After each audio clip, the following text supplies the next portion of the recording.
Hello student, welcome to the class. आज के हमारे इस वीडियो लेक्चर में हम स्टार्ट करेंगे कॉर्पोरेट अकाउंटिंग का एक नया टॉपिक, और ये टॉपिक है हमारे फाइनल अकाउंट ऑफ कंपनी। ठीक है, फाइनल अकाउंट कंपनी के कौन कौन से होते हैं वो अभी हम इस लेक्चर के अंदर पूरा देखेंगे। जैसे ही फाइनल अकाउंट नाम आता है तो हमारे दिमाग में दो चीज़ें आ जाती है। पहली आती है स्टेटमेंट ऑफ P&L मतलब प्रॉफिट एंड लॉस अकाउंट, और दूसरी चीज़ आ जाती है बैलेंस शीट। तो ये दो चीज़ें मिल करके अपने क्या कहलाती है, फाइनल अकाउंट कहलाती है। लेकिन अभी हम ये सब कुछ पढ़ने वाले हैं किसके लिए, कंपनीज के लिए, कि कंपनी के अंदर फाइनल अकाउंट जो है वो कैसे बनाए जाते हैं, किस रूल्स रेगुलेशन के अकॉर्डिंग बनाए जाते हैं। ठीक है, देखिए, every business organization is interested to know at the end of the year the amount of profit earned during the financial year। हर बिजनेस ऑर्गेनाइजेशन क्या चाहता है कि हमारे ईयर एंडिंग में कितना प्रॉफिट हुआ है, या हमने जो फाइनेंशियल ईयर में पूरा काम किया है उससे हमें कितना प्रॉफिट अर्न हुआ है, ये पता करना हर बिजनेस चाहता है। ठीक है, तो ऑब्वियस सी बात है कि सारे बिजनेस ही क्या करते हैं, प्रॉफिट एंड लॉस अकाउंट बनाते हैं, और वो चाहते हैं तो बैलेंस शीट भी बना देते हैं। ठीक है, लेकिन जो कंपनी है उनके लिए सिर्फ प्रॉफिट जानने के लिए ही फाइनल अकाउंट नहीं बनाए जाते, बल्कि कंपनीज के लिए कंपलसरी है, एक लीगल प्रोविज़न है, मतलब एक लीगल स्टैच्यूटरी रिक्वायरमेंट है कि कंपनी को अपने फाइनल अकाउंट्स बनाने ही पड़ते हैं। ठीक है, तो देखिए, for the company it is the compulsory to keep books of accounts as per the section 128, मतलब according to the section 128 and prepare the financial statement as per the section 129। तो section 129 and 128 के according company को क्या करने पड़ते हैं, अपने books भी रखने पड़ते हैं अकाउंट्स के, और साथ में उन्हें अपने फाइनेंशियल स्टेटमेंट भी प्रिपेयर करने पड़ते हैं according to the companies act 2013। ठीक है, तो कंपनी के लिए एक तरह से लीगल प्रोविज़न हो गया कि उन्हें तो प्रॉफिट जानना है या नहीं जानना है, ये इम्पोर्टेंस नहीं है, बल्कि एक लीगल प्रोविज़न है कि उन्हें अपने फाइनल अकाउंट्स प्रिपेयर करने ही हैं। ठीक है, तो अभी देखिए कि कंपनी के जो फाइनल अकाउंट्स हैं वो किस तरीके से बनाए जाते हैं। बाकी बिजनेस ऑर्गेनाइजेशन जैसे for example proprietorship business and partnership business, इसमें जो फाइनल अकाउंट बनाए जाते हैं वो जनरली विदाउट एनी परफॉर्मा या विदाउट एनी किसी फॉर्मेट के भी बना सकते हैं। बस उनका जो मेन ऑब्जेक्ट होता है बनाने का वो होता है प्रॉफिट की अमाउंट का पता करना। ठीक है, लेकिन कंपनी में जो फाइनल अकाउंट बनाने के पर्पज़ है वो बहुत ज़्यादा है, बहुत सारे हैं, क्योंकि कंपनी के अंदर बहुत सारे लोगों का अमाउंट पैसा इन्वेस्ट रहता है, तो इसलिए उन्हें अपने जो फाइनल अकाउंट बनाने हैं वो एक प्रॉपर परफॉर्मा में बनाने पड़ते हैं। ठीक है, तो देखिए, the special pro forma of statement of P&L and balance sheet is given in the schedule 3 of the companies act 2013।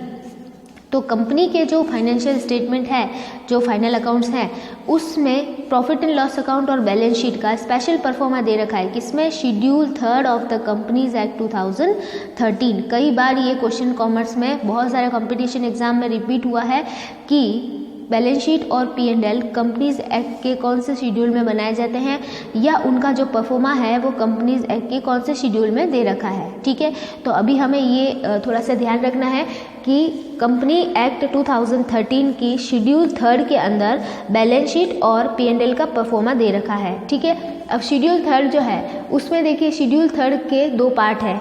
Part first में दे रखा है बैलेंस शीट का परफॉर्मा, और पार्ट सेकंड में क्या दे रखा है, स्टेटमेंट ऑफ P&L का परफॉर्मा। ठीक है, तो इसके ये भी क्वेश्चन बहुत बार रिपीट हुआ है कि शेड्यूल 3 के पार्ट फर्स्ट में बैलेंस शीट का परफॉर्मा है और पार्ट सेकंड में स्टेटमेंट ऑफ P&L का परफॉर्मा है। इससे रिलेटेड क्वेश्चन भी कई बार अराइज हुआ है कंपटीशन एग्जाम्स में। ठीक है, तो ये भी आपको ध्यान में रखना है। तो ये तो था हमारे जनरल नॉलेज जो कि फाइनल अकाउंट से रिलेटेड था, कि फाइनल अकाउंट कंपनी के कौन से उसका जो परफॉर्मा है वो कौन से शेड्यूल्स में आता है, और according to the section 128 and 129 of the companies act 2013 ये एक लीगल प्रोविज़न है कि कंपनी को अपने फाइनल अकाउंट्स बनाने ही होंगे। ये सब तो हमने थोड़ा सा जनरल नॉलेज देख लिया। अब हम देखेंगे क्या कंपनी का जो बैलेंस शीट है वो कैसे बनाया जाता है according to the part first of schedule 3। ठीक है, और स्टेटमेंट ऑफ P&L कैसे बनाया जाता है, इसके अभी हम परफॉर्मा के बारे में डिस्कस करेंगे। ठीक है, तो अभी डिस्कस करते हैं हम इसका परफॉर्मा।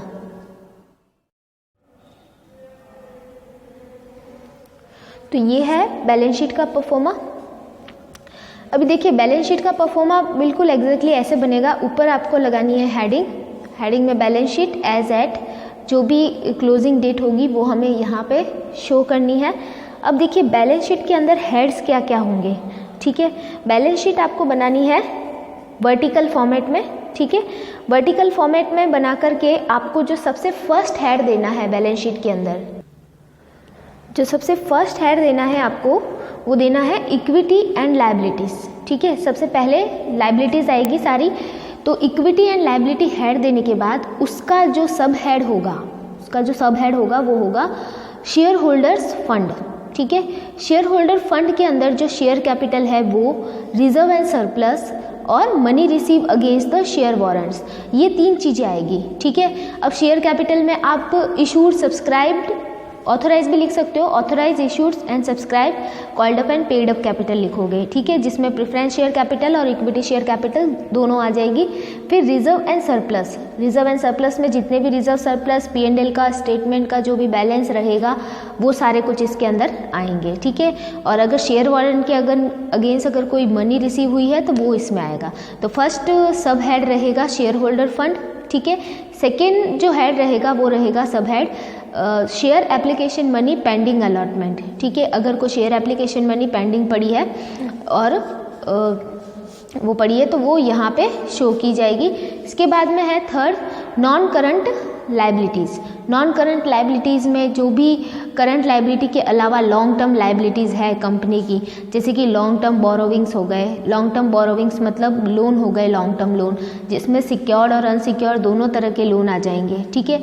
और बी रहेगा deferred tax liability. Deferred tax liability मतलब कंपनी का टैक्स ड्यू तो हो चुका है बट कंपनी ने अभी तक पेमेंट नहीं किया है करंट ईयर का टैक्स, तो वो डिफर्ड टैक्स कहलाएगा, तो उसे हम यहाँ पे शो करेंगे। इसके बाद में है अदर लॉन्ग टर्म लायबिलिटी। अगर दूसरी कोई लॉन्ग टर्म लायबिलिटी है, जैसे डिबेंचर इशू कर रखे हैं कंपनी ने, तो वो यहाँ पे शो की जाएगी।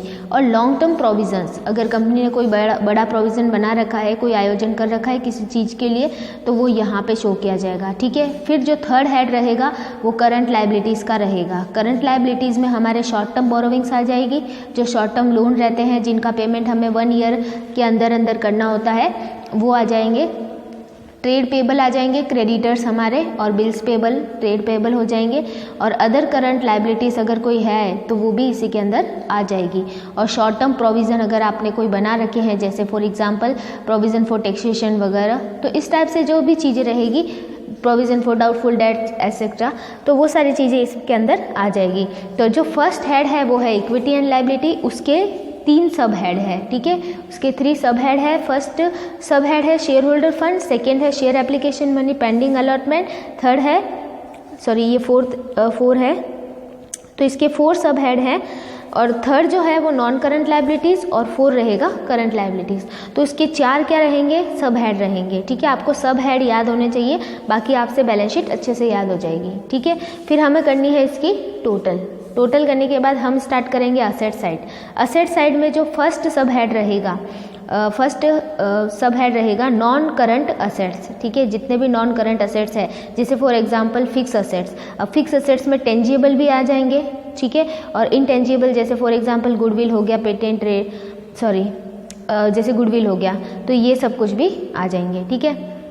फिर इसके बाद में हो गया नेक्स्ट नॉन करंट इन्वेस्टमेंट। अगर कोई नॉन करंट इन्वेस्टमेंट है तो वो भी नॉन करंट असेट्स के अंदर आएगी। फिर है C long term loans and advances. अगर कोई कंपनी ने किसी को लोन दे रखा है, ठीक है, कंपनी लोन देती भी है और लेती भी है, अगर किसी को लोन या एडवांस दे रखा है और वो भी लॉन्ग टर्म के लिए, तो वो यहाँ पे आ जाएगा, ठीक है। फिर है अदर नॉन करंट असेट्स। अगर दूसरे कोई नॉन करंट असेट्स हैं तो वो सब यहाँ पे शो किए जाएंगे। इसके बाद में जो सेकेंड रहेगा वो रहेगा क्या, करंट असेट्स, ठीक है। करंट असेट्स में सारे करंट असेट्स आ जाएंगे, जैसे फॉर एग्जांपल करंट इन्वेस्टमेंट, जिसका जो 1 ईयर के अंदर इन्वेस्टमेंट किए हुए होते हैं कंपनी के, वो सब यहाँ आ जाएंगे। इन्वेंट्रीज आ जाएगी, स्टॉक, ठीक है।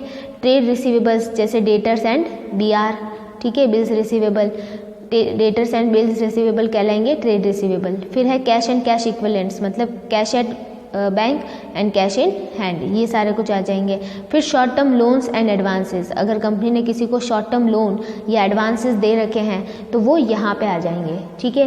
फिर है अदर करंट असेट्स, दूसरे कोई भी करंट असेट्स रहेंगे तो वो यहाँ पे आ जाएंगे, ठीक है। तो ये है कंपनी एक्ट 2013 के अकॉर्डिंग बैलेंस शीट का प्रोफॉर्मा, ठीक है। तो इसी के अकॉर्डिंग हमें बैलेंस शीट बनानी है। इसके जो हेड्स है वो हमें ध्यान में रखना है, और जहाँ पे जो हेड्स लिखा हुआ जितने नंबर पे, ऐसा नहीं है कि हम है ना शेयर होल्डर फंड को 3rd नंबर हेड बना देंगे, ऐसा नहीं हो रहेगा। Share holder fund 1st number head रहेगा तो 1st नंबर हेड ही रहेगा। तो हमें ये बिल्कुल इसी फॉर्मेट में इसी सीक्वेंस से बनानी है, ठीक है। फिर ये बनाने के बाद में इसी बैलेंस शीट के नीचे आपको देने हैं कुछ नोट्स टू अकाउंट, ठीक है। नोट्स टू अकाउंट मतलब अगर हमने यहाँ पे जैसे फॉर एग्जांपल मैंने यहाँ पे करंट लाइबिलिटीज़ में ट्रेड पेबल लिख रखा है, ठीक है। अब ट्रेड पेबल में मेरे पास क्रेडिटर्स और BR दोनों होंगे, तो मैं पूरा यहाँ पे क्रेडिटर और BR दोनों नहीं लिख करके पीछे इसके नीचे बनाऊंगी नोट्स टू अकाउंट, जिसमें ट्रेड पेबल में क्या क्या चीज़ें हैं उसका डिस्क्रिप्शन नीचे दे दूंगी, ठीक है। तो मतलब यहाँ पे हम शॉर्ट फॉर्मेट में जो हेडिंग है उसके हिसाब से लिखेंगे, और इसके नीचे नोट्स टू अकाउंट में हम क्या करेंगे उसको पूरा प्रॉपरली बताएंगे कि उस हेड में कौन कौन सी चीज़ें आ रही है, ठीक है। फिर इसके बाद में हमें बनाना होगा स्टेटमेंट ऑफ P&L, ठीक है। स्टेटमेंट ऑफ P&L का जो फॉर्मेट है वो इस तरीके से रहेगा, देखिए।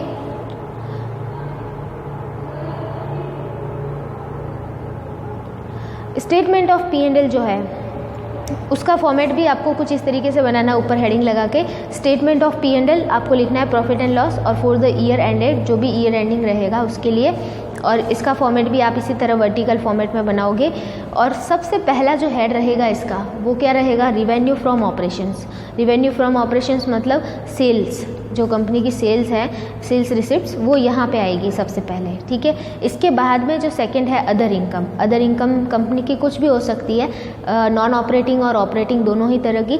तो अदर इनकम में वो सारी चीज़ें आ जाएगी, जैसे फॉर एग्जांपल डिस्काउंट रिसीव्ड हो गया, कमीशन रिसीव्ड हो गया, इंटरेस्ट रिसीव्ड हो गया, ठीक है, profit on sale of assets हो गया। तो ये सारे अदर इनकम्स हैं कंपनी के, जो कि सेकेंड हेड के अंदर आ जाएंगे, ठीक है। फिर थर्ड जो रहेगा वो रहेगा टोटल रिवेन्यू। टोटल रिवेन्यू मतलब इन दोनों की टोटल, जो सेल्स है और अदर इनकम है, इन दोनों की टोटल, ठीक है। ये भी बिल्कुल आपको सीक्वेंस में फर्स्ट सेकेंड थर्ड ऐसे हेड वाइज बनाना है, ठीक है। फिर आ जाएगा फोर्थ आएगा आपके एक्सपेंसेस। एक्सपेंसेस में देखिए सबसे फर्स्ट आएगा कॉस्ट ऑफ मटेरियल कंज्यूम। जो मटेरियल हमने प्रोडक्शन किया है किसी प्रोडक्ट का, उसके लिए हमने कितना मटेरियल कंज्यूम किया है वो हम यहाँ लिखेंगे, ठीक है। फिर हम नेक्स्ट करेंगे purchase of stock in trade. अगर हमने कोई परचेज़ किया है तो वो परचेज़ हम यहाँ पे शो करेंगे। इसके बाद में चेंज इन इन्वेंट्रीज। अगर कोई इन्वेंट्रीज है हमारे पास, जैसे फॉर एग्जांपल फिनिश गुड की या वर्क इन प्रोग्रेस की, तो जो उन इन्वेंट्री में चेंजेस हैं, चेंजेस मतलब opening inventory minus closing inventory, जो चेंजेस रहेगा वो हम यहाँ पे शो करेंगे, ठीक है।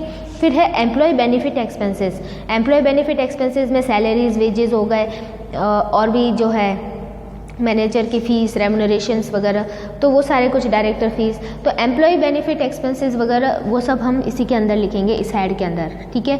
फिर है फाइनेंस कॉस्ट। अगर कोई फाइनेंस कॉस्ट है, इंटरेस्ट ऑन डिबेंचर हो गया, ठीक है, डिविडेंड तो सॉरी यहाँ नहीं आएगा, इंटरेस्ट ऑन डिबेंचर्स वगैरह, इंटरेस्ट ऑन लोन, ठीक है। तो ये फाइनेंस कॉस्ट हो जाएंगे, interest on loan and interest on debenture. फिर चलते हैं depreciation and amortisation expenses. Depreciation और अमोर्टाइजेशन एक्सपेंसेस में जो असेट्स के ऊपर हम डेप्रिसिएशन वगैरह लगाते हैं वो सारी चीज़ें इसके अंदर आ जाएगी।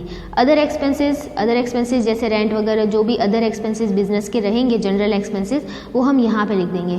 फिर हम क्या करेंगे, एक्सपेंसेस की टोटल करेंगे, ठीक है।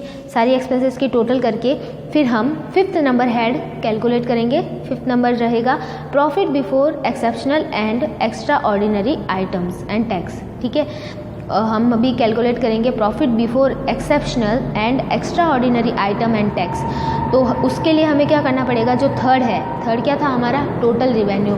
टोटल रिवेन्यू में से टोटल एक्सपेंसेस माइनस करने हैं, ठीक है। मतलब थर्ड नंबर में से 4th नंबर वाली जो टोटल है वो माइनस करनी है। तो आपको ये profit before exceptional and extra ordinary item मिलेगा। अब आप सोच रहे हो कि एक्सेप्शनल और एक्स्ट्रा ऑर्डिनरी आइटम क्या है, तो एक्सेप्शनल और एक्स्ट्रा ऑर्डिनरी आइटम में जैसे इंश्योरेंस कंपनी से क्लेम रिसीव हो गया, या किसी कोई ऐसी दुर्घटना हो गई थी, कोई एक्सीडेंट हो गया था जिसकी वजह से गवर्नमेंट से कोई अमाउंट रिसीव हुई है, कोई ऐसा लॉस हो गया है किसी एक्सीडेंट के कारण, तो ये जो सारी चीज़ें हैं वो एक्स्ट्रा ऑर्डिनरी आइटम्स और एक्सेप्शनल आइटम्स कहलाएंगी, जो बिज़नेस से रिलेटेड नहीं है और कभी कभार हो जाती है बिज़नेस में, इनकम भी हो सकती है और ये इस तरह का लॉस भी हो सकता है। ठीक है, तो ये वो एक्सेप्शनल और एक्स्ट्रा ऑर्डिनरी आइटम्स हो जाएंगी। फिर आपको एक्सेप्शनल आइटम्स लिखनी है यहाँ पे, ठीक है, और एक्सेप्शनल आइटम्स माइनस कर देने के बाद में आपको मिलेगा profit before extra ordinary items and tax. जैसे कि इस 5th वाली में से हमने इसको 6 वाली को माइनस किया, ठीक है, एक्सेप्शनल आइटम्स को माइनस किया तो हमें मिल जाएगा profit before extra ordinary item. फिर एक्स्ट्रा ऑर्डिनरी आइटम्स जो है उसमें से हम माइनस करेंगे profit before extra ordinary item में से एक्स्ट्रा ऑर्डिनरी आइटम माइनस करेंगे तो हमें मिलेगा प्रॉफिट बिफोर टैक्स। ठीक है, तो ये कैसे आएगा, ये जो 7 नंबर वाली टोटल है उसमें से हम ये 8 नंबर वाली चीज़ माइनस करेंगे तो हमें ये 9 नंबर प्रॉफिट बिफोर टैक्स मिलेगा। ठीक है, ये आपका प्रॉफिट बिफोर टैक्स है जिसमें से आपको टैक्स माइनस करना है, टैक्स एक्सपेंसेस। अब टैक्स करंट ईयर का टैक्स भी हो सकता है, डिफर्ड टैक्स भी हो सकता है। डिफर्ड मतलब पिछला जो बाकी है वो भी हो सकता है। ठीक है, तो वो हम दोनों माइनस कर देंगे अगर इफ़ एनी दोनों हुए तो, नहीं तो एक जो टैक्स एक्सपेंसेस है वो माइनस कर देंगे तो आपको क्या मिलेगा, net profit for the current year. आपको करंट ईयर का नेट प्रॉफिट रिसीव हो जाएगा। ठीक है, और वो कैसे रिसीव होगा, वही जो 9 नंबर वाली टोटल है उसमें से 10 नंबर वाली चीज़ को माइनस किया। ठीक है, फिर इसके बाद में इसमें ऐड करना है बॉट फॉरवर्ड प्रॉफिट। जो पीछे से आपने प्रॉफिट प्रीवियस ईयर के जो प्रॉफिट आपके हैं उसको इसके साथ में ऐड करना है। ठीक है, प्रीवियस ईयर के प्रॉफिट को ऐड करने के बाद में उसमें से लेस करने हैं क्या, अलोकेशंस एंड एप्रोप्रिएशंस। तो अलोकेशंस एंड एप्रोप्रिएशंस क्या होता है, जैसे हमने जनरल रिजर्व में ट्रांसफ़र किया है, कोई प्रोविज़न बनाया है या फिर हमने डिविडेंड का पेमेंट किया है, तो ये सारी जो चीज़ें हैं वो सब क्या कहलाएगी, अलोकेशंस एंड एप्रोप्रिएशंस। ठीक है, अलोकेशंस और एप्रोप्रिएशंस में डिविडेंड्स भी आता है और ये जो रिजर्व वगैरह बनाते हैं वो सारी चीज़ें भी आती है, तो वो सब इसमें से माइनस कर लेंगे तो हमें फाइनली क्या रिसीव होगा, balance of profit carried to balance sheet. हमें जो बैलेंस शीट में प्रॉफिट ले जाना है, जो बैलेंस शीट के अंदर हमें लिखना है स्टेटमेंट ऑफ P&L के अंदर, वो वाला प्रॉफिट हमें यहाँ पे मिल जाएगा। ठीक है, रिजर्व एंड सरप्लस में हम स्टेटमेंट ऑफ P&L लिखते हैं और सरप्लस भी लिखते हैं, दोनों में से कोई एक नाम से लिख सकते हैं, तो वो जो लिखते हैं हम बैलेंस शीट के अंदर वो ये वाला प्रॉफिट रहेगा। ठीक है, तो इस तरीके से कंपनी का क्या बनेगा, statement of profit and loss. अब आपको रखना क्या है, इसको अच्छे से याद, इसको अच्छे से याद करने की जो ट्रिक है वो इनको पॉइंटों में याद रखने से ही है। और यहाँ तक जब आप निकाल लेते हो क्या, profit for the current year, तो यहाँ तक जब आप इसको अच्छे से निकाल लेते हो तब आपका ये डन हो जाता है एटलीस्ट। इसके बाद में तो हमें प्रीवियस ईयर का प्रॉफिट ऐड करना है करंट ईयर के साथ में, और हमें जो एप्रोप्रिएशंस और एलोकेशंस हैं वो माइनस करने के बाद आपकी कैलकुलेट हो जाएगा। ठीक है, तो ये है परफॉर्मा स्टेटमेंट ऑफ P&L का according to the companies act 2013। ठीक है, तो ये आपको अच्छे से याद रखना है।